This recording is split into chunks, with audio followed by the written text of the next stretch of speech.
Kigali, ville la plus propre d'Afrique, inspire une certaine quiétude aux visiteurs tant par son environnement que par sa sécurité. Construite sur plusieurs collines, la capitale du Rwanda est surplombée de jolis immeubles. Avec une population d'environ 1 million d'habitants, disciplinée et respectueuse de l'ordre public. Tout cela suscite forcément admiration et respect.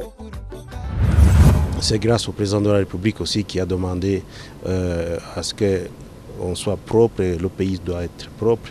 Donc, met en pratique les idées qui viennent de la volonté, qui est devenue la volonté politique. Ce n'est pas seulement Kigali, même ailleurs, je crois que vous vous êtes rendu compte que le pays est propre. Ça, le maire fait beaucoup d'efforts, il a un staff permanent qui... À chaque 1 kilomètre, vous trouvez quelqu'un qui balaye ou qui nettoie. Toute l'année, on a pris l'habitude, on ne jette plus les papiers par terre et on ne se balade plus avec les sachets en plastique. Donc c'est devenu une culture, une autre façon de vivre, des habitudes, quoi. Je vous invite d'ailleurs à essayer la même chose à Abidjan. Je crois que ça peut aller vite une fois que la population a envie de faire quelque chose.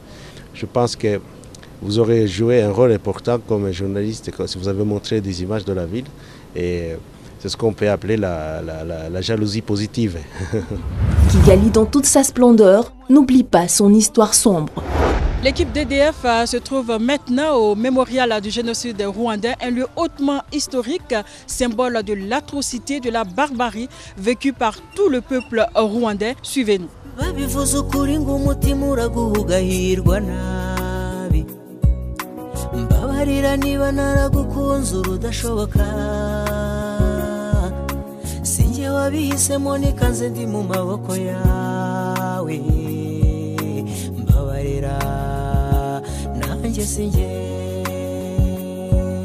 Le visiteur est d'abord édifié par des témoignages de rescapés avant de se recueillir sur des fosses communes.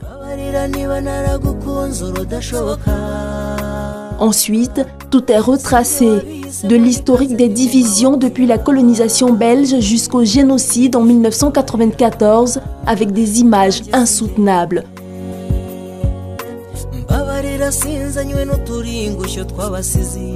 En passant par les visages, les ossements et les vêtements des victimes au moment de leur massacre.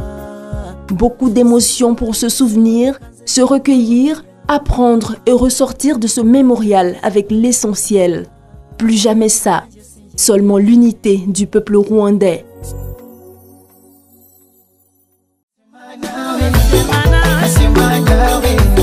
Une unité matérialisée et soutenue par une volonté politique, notamment le développement et la promotion du sport. Et cela passe par les infrastructures. À Kigali, on a 4 stades. L'emplacement ou implantation des stades est parti avec une idée de confier les stades, les mettre dans des écoles, des établissements scolaires gérés par les prêtres catholiques.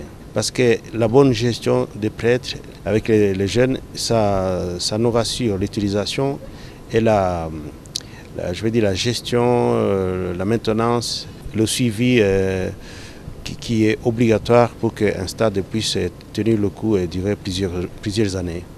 Donc pour l'instant, on a 2 dans des écoles supérieures, 2 stades, à Kichukiro et puis à Nyamirambo. Et puis on a le grand stade à Mahoro qui peut recevoir à peu près 24 000 personnes. On a le stade régional de Nyamirambo qui compte à peu près recevoir 8 000 personnes. Comme on a vu que le football est très aimé, et on a vu aussi que la ville de Kigali s'accroît. Pour l'instant, on peut compter 1 200 000 personnes, alors que quand les stades ont été construits, c'était environ 200-300 personnes dans la ville. Ça veut dire qu'on envisage encore d'augmenter le nombre de places dans les stades qui existent déjà. On va trouver des solutions, on va discuter avec les ingénieurs. Et là, on travaille beaucoup avec le ministère de l'Infrastructure, le ministère du Sport. Et évidemment, la fédération est là pour donner des conseils techniques. Je termine par inviter les amis ivoiriens, les amateurs du sport, à suivre l'émission dimanche de foot, parce que c'est des journalistes, je vous vois partout au stade, qui ont envie de changer les choses et qui ont un beau message à vous transmettre.